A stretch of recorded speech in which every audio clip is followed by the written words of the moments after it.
Alors moi je suis directrice de l'école Romain Rolland-B à Bonneuil-sur-Marne en zone d'éducation prioritaire depuis plus de 8 ans et lorsque je suis arrivée, les enseignants avaient fait une demande auprès de la direction académique pour pouvoir travailler sur le bien-être, comment accompagner les élèves à être mieux dans leur corps, au niveau de la confiance, de la relation aux autres, pour pouvoir ensuite rentrer dans les apprentissages qui étaient un réel frein. Et à partir de là est née la collaboration avec l'association Educat.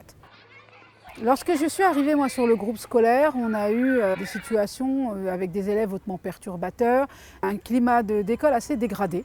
Par exemple, pour prendre le cas des temps de récréation, ce sont 15 minutes par demi-journée et nous avions ces 15 minutes où malgré un espace assez grand pour pouvoir les accueillir, nous avons régulièrement des tensions entre les élèves, les insultes, le manque de respect, ça pouvait dégénérer à partir d'un jeu collectif ou alors tout simplement de différents qu'ils auraient pu avoir à l'extérieur de l'école et qu'ils ramènent sur ces temps d'échange. Et à ce moment-là, on partait d'un constat de se dire qu'est-ce qu'on peut nous aménager dans la surveillance, dans la proposition de la récréation, des aménagements, mais on se dit mais comment déjà surtout les faire évoluer dans leur comportement pour que ce temps soit un temps d'apaisement.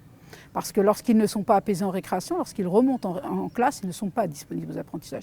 Ils sont sur cette lancée de l'énervement, de la crise. Par moment, on avait des élèves. Et au fur et à mesure, depuis bientôt maintenant 3 ans, nous n'avons quasiment aucun rapport d'incident à faire remonter ou à déclarer. Et les élèves sont même dans une démarche par moment d'autorégulation.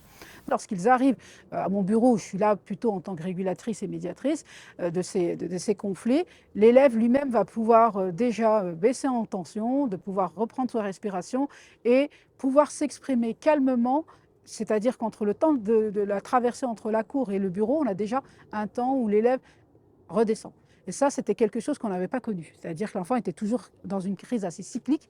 Et les élèves apprennent à s'écouter, à reformuler, à s'accompagner. Et donc on s'appuie vraiment sur les élèves en tant que médiateurs et acteurs en fait finalement de cette régulation au niveau du climat scolaire. Les enseignants peuvent en témoigner puisqu'ils sont confrontés régulièrement justement à l'évolution de leurs élèves. Et ce qu'on peut remarquer effectivement, c'est que nous avons des élèves qui sont de moins en moins défaitistes ou en tout cas une vision de moins en moins négative d'eux-mêmes. C'est-à-dire qu'on a souvent nous des élèves qui vont dire mais je suis nul, je ne suis pas capable. Donc ils se mettent déjà des freins systématiques sans avoir l'envie de tester.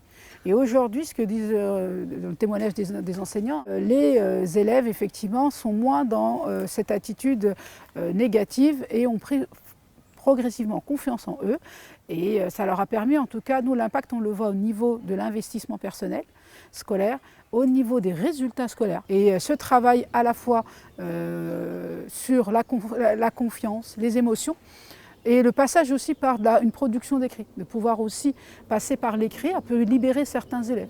Nous avons par exemple dans le groupe des élèves qui ont participé à l'atelier auto-louange, nous avons vraiment des élèves qui étaient dans l'incapacité de pouvoir soutenir le regard devant un public et aujourd'hui sont capables de citer un texte ou en tout cas de pouvoir s'exprimer publiquement devant plusieurs élèves. Pour faire en sorte qu'il y ait une bonne ambiance de classe et qu'on avance tous ensemble. Les élèves sont en capacité aussi d'entendre. Donc on a vraiment développé ce processus qu'on appelle nous de l'empathie, qui s'est vraiment répercuté au sein de la classe et même vis-à-vis de l'enseignant.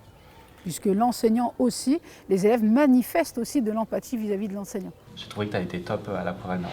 Merci maître pour ce voyage à la Provenance.